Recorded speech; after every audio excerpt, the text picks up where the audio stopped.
ଏକ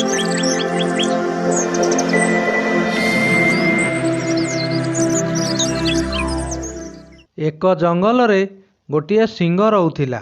ଥରେ ସେ ଜଙ୍ଗଲ ସାରା ଶିକାର ଖୋଜି ବୁଲିଲା, କିନ୍ତୁ କୌଣସି ହେଲେ ଶିକାର ତାକୁ ମିଳିପାରିଲା ନାହିଁ।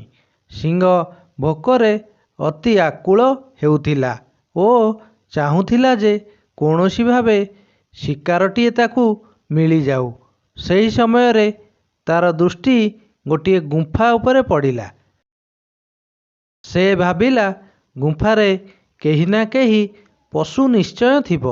ତାକୁ ମାରି ନିଜର ଭୋକ ଶାନ୍ତ କରିନେବି। ଏହା ଭାବି ସେ ଗୁମ୍ଫା ଭିତରକୁ ଚାହିଁଲା, ହେଲେ ଗୁମ୍ଫା ଖାଲି ପଡ଼ିଥିଲା। ସେଥିରେ ରହୁଥିବା ପଶୁ ସେଠାରୁ ଚାଲି ଯାଇଥିଲେ। ସିଂହ ଭାବିଲା ଯେ ଏହି ଗୁମ୍ଫାରେ କେହି ନା କେହି ପଶୁ ରହୁଥିବ ନିଶ୍ଚିତ। ରାତିରେ ବିଶ୍ରାମ ନେବା ପାଇଁ ସେ ନିଶ୍ଚୟ ଫେରିବ। ଏଥିପାଇଁ ମୁଁ ଏହି ଗୁମ୍ଫାରେ ଲୁଚିକରି ବସିବି। ଏହା ଭାବି ସିଂହ ଗୁମ୍ଫା ଭିତରକୁ ପଶି ଲୁଚିଗଲା। ସେ ଗୁମ୍ଫାଟି ଗୋଟିଏ ଗଧିଆର ଥିଲା। ସଞ୍ଜ ହେବା କ୍ଷଣି ଗଧିଆ ନିଜର ଘରକୁ ଫେରିଲା। ସେ ନିଜର ଗୁମ୍ଫା ଭିତରକୁ ପଶିବାକୁ ଯାଉଥିଲା। ହଠାତ୍ ଭୟରେ ଛିଡ଼ା ହୋଇ ରହିଗଲା। ତାକୁ ସିଂହର ପାଦ ଚିହ୍ନ ଦେଖାଯାଉଥିଲା। ଗଧିଆ ଭାବିଲା, ସିଂହର ଗୁମ୍ଫାରେ ପଶିବାର ପାଦ ଚିହ୍ନ ତ ଦେଖାଯାଉଛି, କିନ୍ତୁ ତାର ଫେରିବାର ପାଦ ଚିହ୍ନ ନାହିଁ। ଏହାର ଅର୍ଥ ହେଉଛି ଯେ ସିଂହ ଏବେ ମଧ୍ୟ ଗୁମ୍ଫା ଭିତରେ ବସି ମୋ ଫେରିବା ବାଟକୁ ଅପେକ୍ଷା କରି ରହିଛି। ଗଧିଆର ତୀବ୍ର ଜ୍ଞାନ ଥିଲା। ସେ ଏହା ଜାଣିବା ପାଇଁ ସିଂହ ଭିତରେ ଅଛି କି ନାହିଁ ଗୋଟିଏ ଉପାୟ ଭାବିଲା। ସେ ଗୁମ୍ଫାର ବାହାର ପଟୁ ଶବ୍ଦ କଲା, ଗୁମ୍ଫା ହେ ଗୁମ୍ଫା, ମୁଁ ଆସିଗଲିଣି। ସିଂହଟି ଗଧିଆର ସ୍ୱର ଶୁଣି ଆହୁରି ସ୍ଥିର ହୋଇ ଲୁଚିଗଲା। ଗଧିଆ ଦ୍ୱିତୀୟ ଥର ଶବ୍ଦ କଲା, ଗୁମ୍ଫା ଓ ଗୁମ୍ଫା, ଆଜି ତୁମେ ଚୁପ୍ କାହିଁକି ଅଛ? ମୋ କଥାର ଉତ୍ତର କାହିଁକି ଦେଉନାହ?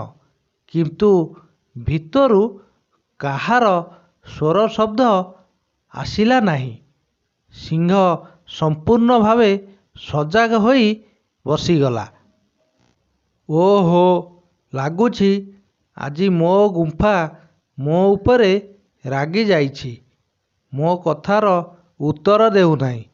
ଗଧିଆ ଯେମିତି ସିଂହକୁ ଶୁଣାଉଥିବାର କହିଲା, ଶୁଣ ଗୁମ୍ଫା, ଯଦି ଏଥର ମଧ୍ୟ ତୁମେ କୌଣସି ଉତ୍ତର ନ ଦିଅ, ତେବେ ମୁଁ ଏହି ସ୍ଥାନ ଛାଡ଼ି ସବୁଦିନ ପାଇଁ ଚାଲିଯିବି ଓ ଆଉ କୌଣସି ନୂଆ ଗୁମ୍ଫା ଖୋଜି ନେବି। ସିଂହ ଭାବିଲା ଯେ ଏହି ଗୁମ୍ଫା ନିଶ୍ଚୟ କଥା କହୁଥିବ। ଏଣୁ ମୁଁ ଏହି ଗୁମ୍ଫା ସ୍ୱରରେ ଗଧିଆକୁ ଉତ୍ତର ଦେଇଦେବି। ଯଦି ମୁଁ ଚୁପ୍ ରହିବି, ତେବେ ଗଧିଆ ଗୁମ୍ଫାରେ ପଶିବ ନାହିଁ ଏବଂ ଶିକାର ମୋ ହାତରୁ ଖସି ଚାଲିଯିବ। ଏହା ବିଚାର କରି ସେ କ୍ଷୀଣ ସ୍ୱରଟିଏ ନିଜ ମୁହଁରୁ ବାହାର କଲା। ସିଂହର ସ୍ୱର ଗୁମ୍ଫା ମଧ୍ୟରେ ପ୍ରତିଧ୍ୱନିତ ହୋଇ ବହୁତ ଜୋରରେ ଗୁଣୁଗୁଣୁ ହୋଇ ଉଠିଲା। ଏହା ଯଥେଷ୍ଟ ଥିଲା। ଗଧିଆ ନିଜର ଜୀବନ ବଞ୍ଚାଇବାକୁ ସେଠାରୁ ଦୂରେଇ ଗଲା। ଯାଉ ଯାଉ ସେ ଭାବିଲା, ଏହା ଭଲ ହେଲା ଯେ ଗୁମ୍ଫା କଥା କହିବାର ଉପାୟ ମୋତେ ମିଳିଲା। ନ ହେଲେ ସିଂହ ନିଶ୍ଚୟ ମୋତେ ଚିରି ଖାଇଯାଇଥାନ୍ତା। ଏହି ଗପଟିରୁ ଆମେ ଶିଖିଲେ ଯେ ଚତୁର ଲୋକ ନିଜ ବୁଦ୍ଧି ବଳରେ ମହାବିପଦରୁ ମଧ୍ୟ ଉଦ୍ଧାର ପାଇଥାଏ।